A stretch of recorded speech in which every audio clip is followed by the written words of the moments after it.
the sort of, what's the word, unequivocally bleak news with England is departures. I'll start with the perhaps less seismic one, which is Alan. I mean, that's probably doing him a disservice, but only because the other one is so seismic. Alan Walters, strength and conditioning coach since 2023. He's departed for Ireland, but the sort of biggest, and Bill Sweeney has described it as deeply disappointing news, was Felix Jones. We have spoken about England's revolution, and obviously the attack has changed, and that's been more of a mindset, but the defensive revolution has been led by one man in particular. Blitz defense, give it time, completely new system. That's all we've been talking about. 8 months in, Felix Jones is leaving. It's very strange. And guys, what can we infer from this? It's obviously a bit of a coaching disaster. And it sort of echoes in a way of the Eddie Jones era, with all the constant reshuffling in the back room, bringing Kevin Sinfield in with a potential exciting undertone to that. That doesn't quite work out. He's sort of relegated to skills coach, and now this. What do we make of it? I'm only guessing because nobody knows, unless they're inside. But I mean, the Sinfield business just strikes me as we talk about lack of clarity over the new professional game agreement. I don't quite know what Sinfield's situation is. Is he going? Is he leaving? Is he going to extend his contract? Is he not? Is he going to be a consultant? Is he going to be full-time? Is he going to be skilled? Is he going back up to defence? I can buy the fact that here's a bloke with tremendous knowledge, tremendous charisma. He's obviously had a real impact on the sort of emotional, temperamental, psychological sort of richness of the squad. That's absolutely fine. So I'm not criticising him for a second, but there is absolutely no clarity over what he's doing and for how long. And if it turns out that a Felix Jones, for example, doesn't really like the instability within a coaching setup, which is big, but it's not that big. I mean, it's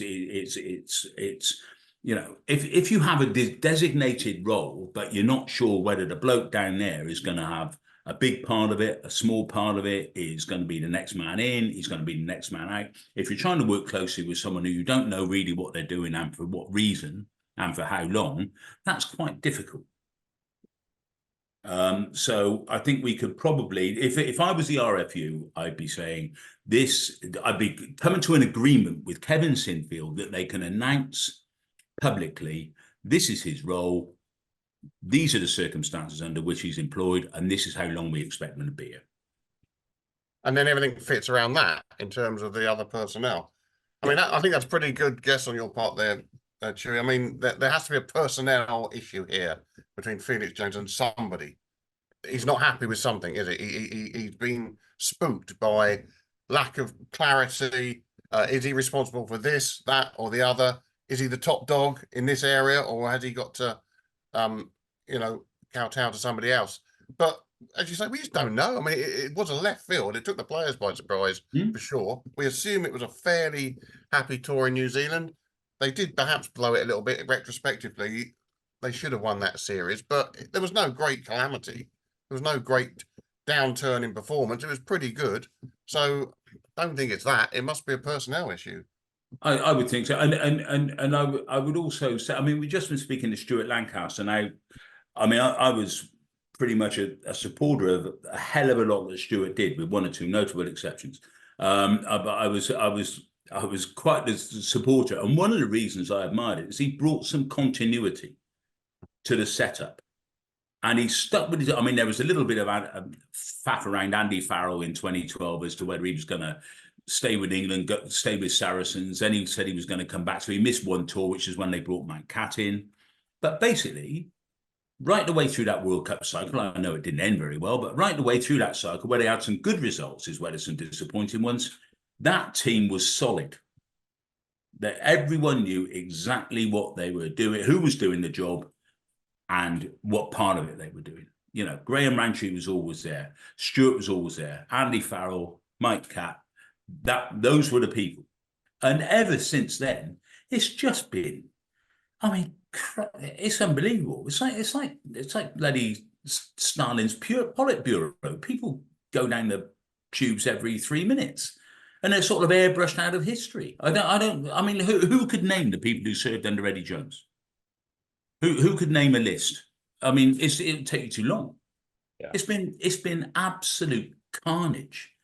And to be honest, that turnover of personnel just smacks of a failing system.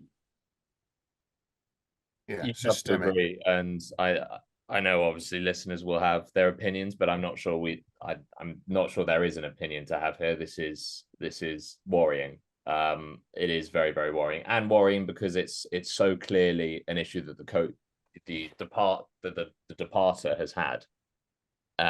You maybe couldn't say that about the Eddie Jones era, where it may have been Eddie Jones being particularly unhappy with the work a coach was doing, but there is clearly Felix Jones is not happy with something. And obviously now England's defence may suffer as a result of that. I mean, 8 months. But it's not as though Felix has just come into England and found it a difficult environment because his previous environment was so easy. He's been working with Rassie.